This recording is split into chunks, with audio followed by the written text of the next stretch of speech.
They say your first year of residency feels like standing in the middle of a storm with no shore in sight. Every day I was just trying not to get swept away. But that morning, the storm came straight for me. 6:47 a.m. The hospital intercom blared, urgent and sharp. OB code blue, labor and delivery, room 3. The paper cup of coffee in my hand was still steaming, trembling so hard it sloshed over my wrist, burning hot, but I didn't feel it. My legs were already moving before I had time to think. 8 months at Johns Hopkins had taught me well enough. An OB code blue meant the highest level of danger. The mother, the baby, or both were on the edge. My sneakers pounded against the tile floor, my stethoscope bouncing against my chest, the metallic tang of adrenaline flooding my mouth. When I shoved the door open, the room was thick with tension. The monitor wailed, its beeps rapid and relentless, making my own heartbeat race to match. On the table lay a black woman, a little over 30, drenched in sweat, her face contorted with pain. Her belly was rock hard, her breathing short and fast. "Severe placental abruption," Dr. Reynolds said curtly without looking up. "Prep for immediate C-section. Call anesthesia." I pulled on gloves while catching fragments of information thrown around the room. She'd been on the bus for almost an hour before getting to the hospital. The pain had struck suddenly, then the bleeding started, heavy, unstoppable. Too much time already lost. Her husband was on his way. In cases like this, every passing minute was like sand slipping through an hourglass you couldn't turn back over. We wheeled Maria into the OR. Bright lights glared down, the sharp scent of antiseptic filling the air. Her eyes met mine for a split second, wide with panic, pleading, trembling. I gave her hand a gentle squeeze. "We're here. You're not alone." I wasn't sure if she could hear me through the haze of pain. After that, everything shifted into automatic mode. Scrub hands, mask on, gloves up. Dr. Reynolds stood at the head of the table, his voice clipped and urgent. I clamped vessels, suctioned blood, passed instruments before the scrub nurse could even call for them. Placental abruption is a thief without warning. It severs the baby's lifeline, burying life in silence, and it spares no mercy for the mother. Her blood can drain away in minutes. We delivered the baby first. I can still feel the weight of that tiny body in my hands, limp and motionless.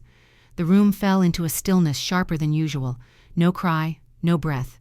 The neonatal resuscitation team rushed in, but I knew it was already too late. My throat tightened, but my hands had to keep moving. Maria was still bleeding, and if we couldn't stop it, she would follow her child. It felt like fighting an uneven battle, clamping, suturing, transfusing, while the anesthesiologist's voice read out blood pressures, each drop in numbers ringing like an alarm bell. The back of my surgical gown was soaked in sweat, my fingers stiff inside the gloves. The suction roared. Every time I thought we had control, another surge poured out, staining the surgical drapes crimson. Over an hour later, the bleeding finally slowed.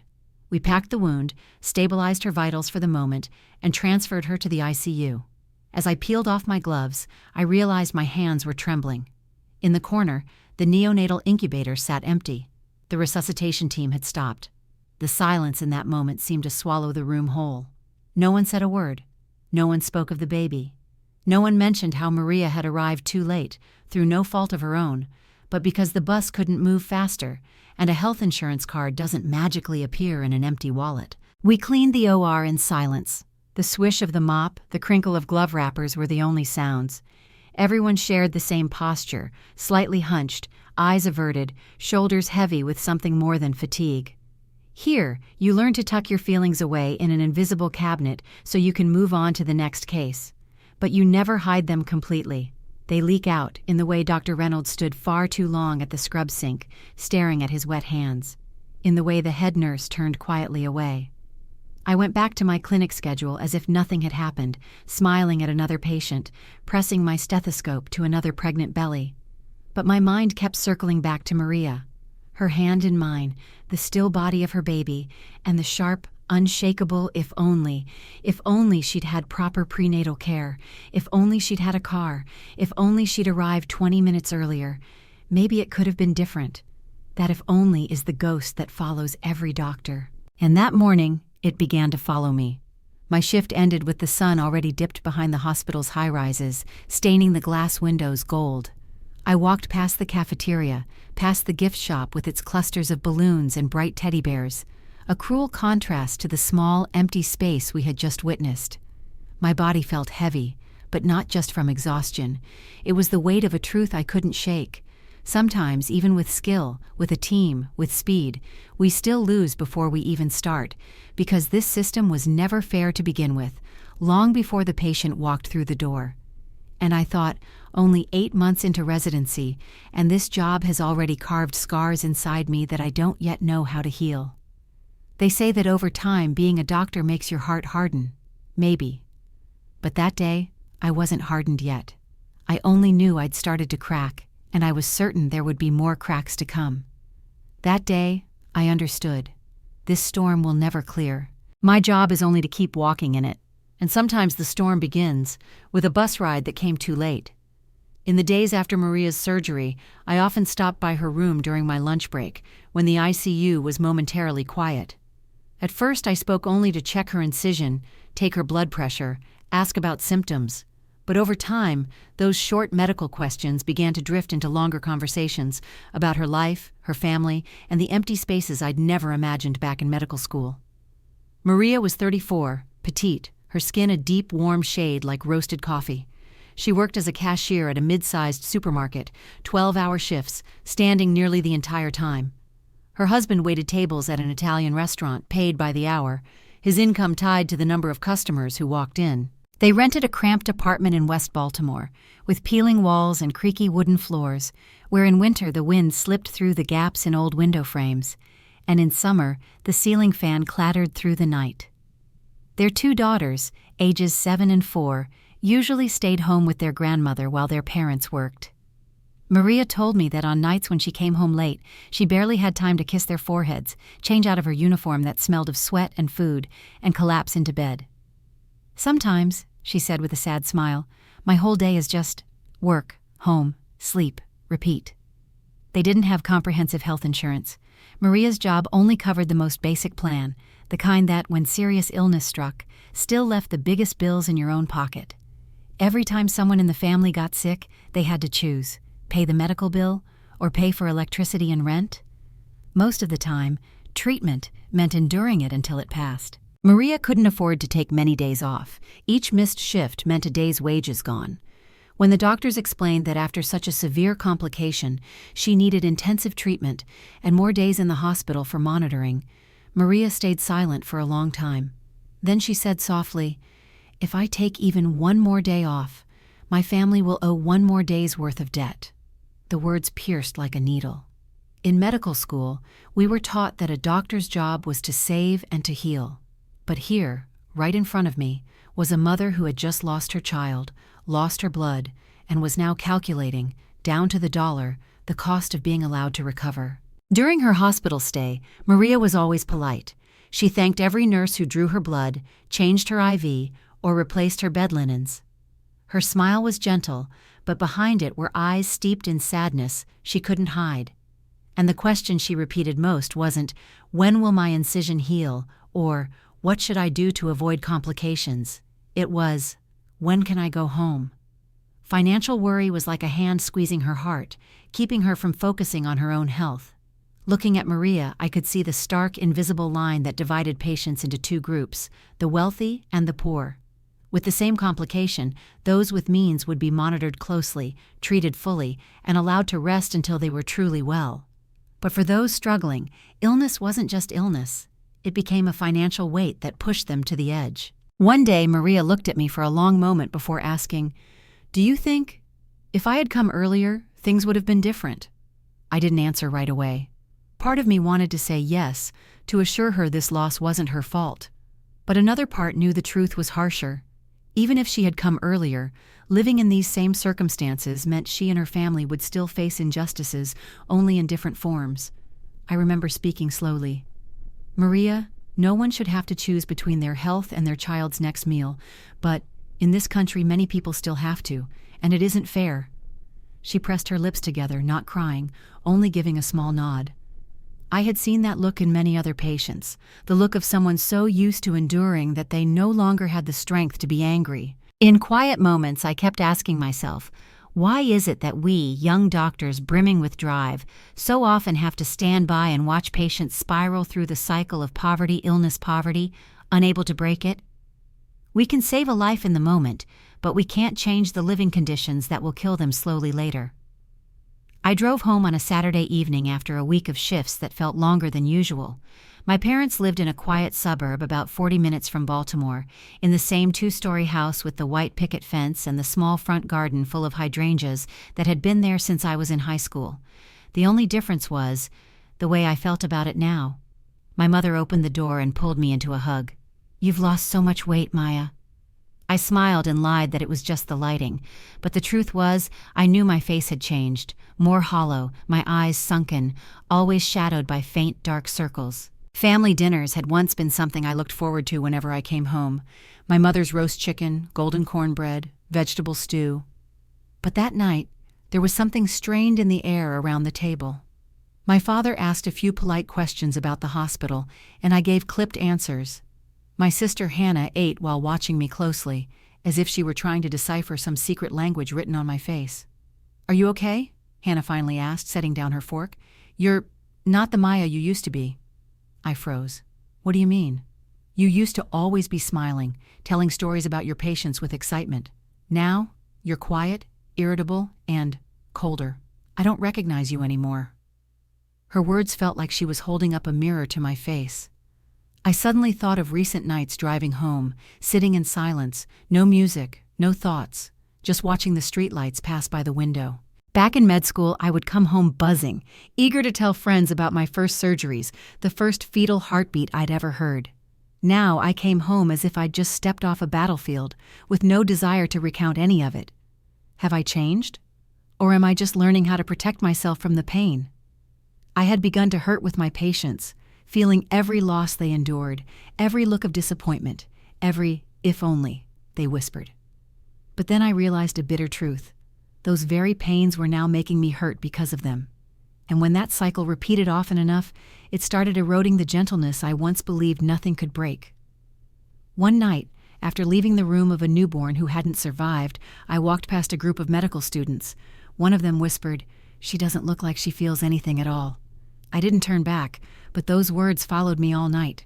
Not because they were wrong, but because, in part, they were right. I had begun learning how to lock my feelings behind an invisible door, just to stay steady enough to walk into the next OR. But I was afraid that one day I might lock it so tightly that I'd never open it again.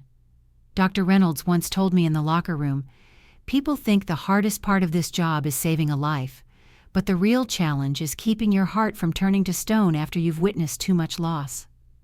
I hadn't fully understood what he meant at the time. Now every time I stand in front of a patient like Maria, I can feel the risk of myself hardening. That night, dinner passed with more silence than conversation. My mother tried to steer the talk toward my childhood, reminding me of when I used to play with dolls and pretend to be a doctor. She laughed, saying, "You always wanted to save everyone, even if they were just dolls." I laughed along, but inside her words made me falter. Was that little girl still somewhere inside me? Or had she been replaced by a resident who only knows how to chase OR schedules, prescriptions, and statistics? After dinner, I stood alone in the backyard. The autumn air was cool, carrying the faint scent of dry leaves. I looked at the streetlights casting their warm glow through the trees, remembering Maria's eyes in the ICU and my sister's words, "You're not the Maya you used to be." Maybe she was right. I felt like a glass tumbler already cracked, still upright, still holding its shape, but each fracture was a story, a loss, a patient I couldn't save, and I knew that if I didn't learn how to mend them, one day the glass would shatter. On Monday morning, the obstetrics emergency alarm sounded. "OB code blue, emergency room." The announcement tore through the air. I hadn't even opened my computer to check the patient list before I was sprinting down the hall. My heart sank when I saw who was on the stretcher, Maria. Just 2 weeks ago, we'd sent her home, every instruction given with care and precision. Now her face was ashen, lips cracked and dry, breathing shallow and broken. A high fever burned through her, her blood pressure had crashed, her consciousness was slipping. Her hands still bore the calluses from long shifts standing at the cashier's counter. I heard the nurse's rapid report. Postpartum sepsis, critical condition. I couldn't think about anything except one thing. We had to save her again. The surgery began immediately. Sweat dampened the inside of my mask. The glare of the operating lights made everything blinding yet heavy, suffocating. For over an hour, no one in the team spoke except to give short, precise commands. There was no room for fear or pity now. Only movement, steady, relentless, like a machine running at full force. When Maria's blood pressure finally crept up and her pulse began to stabilize, I realized my hands were trembling. We moved her back to the ICU, surrounded by IV lines, a ventilator, and monitors. I stepped out of the OR, exhaling, but the relief was cut short by a sight that made me stop in my tracks. Out in the ICU hallway, on a row of blue plastic chairs, 2 little girls sat huddled together. The older one held the younger tightly. Both had fallen asleep, their heads resting against each other. Their clothes were plain. A cheap backpack sat at their feet with one side of the zipper gaping open. The scene clenched around my chest like a fist. I crouched down and gently touched the older girl's shoulder. She startled awake, eyes wary but trying to appear brave. I said softly, "Your mom's going to be okay, but this time we need to let her rest, really recover. Do you agree?" She nodded, but in her eyes I could see the familiar weight of worry. Worry that her mom wouldn't get enough rest, worry about the rent, about meals. I stood, the same helplessness from before washing over me, but this time I knew I couldn't let it pass like it had before. I went to the hospital's social worker and explained Maria's situation. Together, we reached out to a nonprofit that supports new mothers. They agreed to cover Maria's rent for the next 2 months. 2 months, not long, but enough for her to heal without standing at a cash register or lifting boxes onto shelves with an unhealed incision. Enough for her daughters to see their mother sit at the table for dinner. Enough for her to take a deep breath without immediately thinking about the next utility bill. We didn't stop there. We helped Maria apply for Medicaid, the health insurance program for low-income individuals, completing the paperwork while she was still in the hospital so that future medical bills wouldn't sit like a crushing weight on her shoulders. I remember the moment she woke up, her eyes slowly focusing on me as I told her about the rent assistance and the insurance. At first she was silent, then her lips trembled and tears slid down to her temples.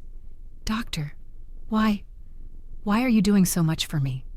I smiled, though my throat tightened.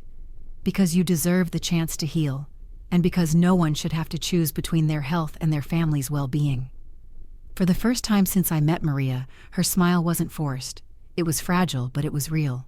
In the days that followed, I often stopped by with coloring books for her daughters and packets of cookies, not because I was paid to, but because I didn't want to be just the doctor who operated on Maria and then disappeared. I wanted to remind myself that medicine is not only about skill and medication, it's also about the humanity we must protect, at all costs. That weekend evening, back at my parents' table, my sister studied me for a long moment before smiling softly. "Today, I see the Maya you used to be." I didn't know if I was back completely, but I knew I had just experienced something that pulled me out of the cold hollow of detachment. As doctors, we enter this profession with warm hearts and a deep desire to save lives. But constant loss can harden those hearts. We begin by hurting with our patients, and over time, we hurt because of them. And if we're not careful, we risk losing the very reason we chose this path in the first place.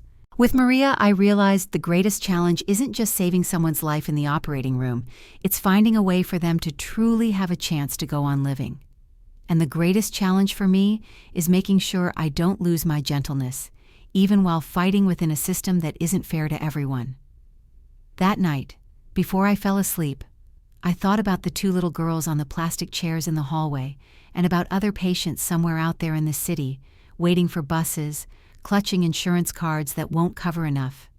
I knew I couldn't change the whole system, but I also knew there was one thing I could do: keep my heart from turning to stone. And sometimes that begins simply by sitting next to a patient, taking their hand and saying, "You deserve to heal, you deserve to live."